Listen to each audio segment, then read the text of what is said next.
ఇప్పుడు మనం ఈ ట్రిక్ చూసాము. ఇది చాలా పెద్ద ట్రిక్.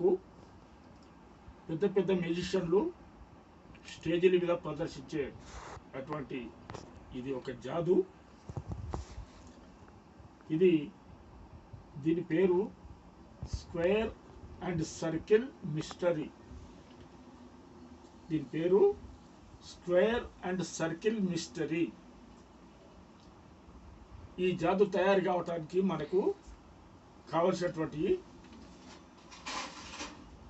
ఇట్లా ఒక డబ్బా ఉండాలి. లోపల బ్లాక్ పెయింట్ చేసి ఉండాలి.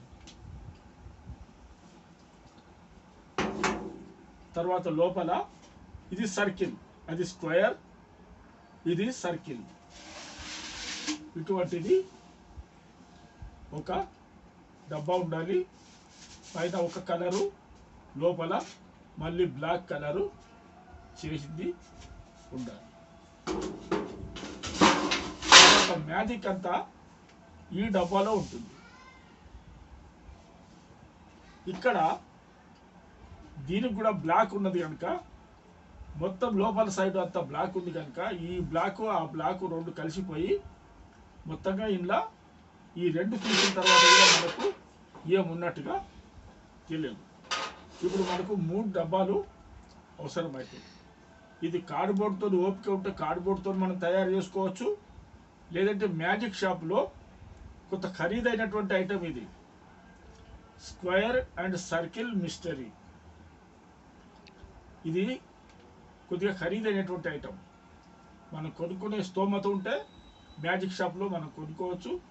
లేదంటే మనము కార్డ్బోర్డ్లతో కూడా, అంటే కాటన్ బాక్సెస్ ఉంటాయి కదా, కాటన్ బాక్సెస్తోని మనం తయారు చేసుకోవచ్చు. ఓకే ఉంటుంది. ఇక మిగతా ఐటమ్స్ అన్నీ మనం లోపల ఏది పెట్టుకుంటే అది. ఈ రకంగా దీని మీద ఇట్లా చూపించిన తర్వాత దీని మీద మనము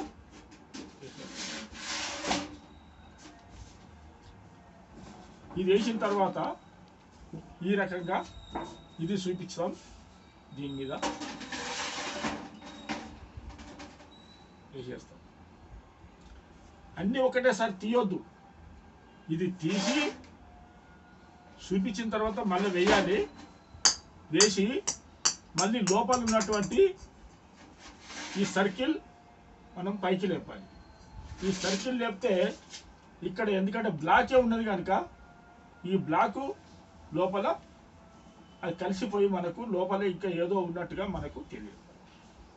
ఇది ఇక్కడ ఉన్నటువంటి మిస్టరీ, తమాషా.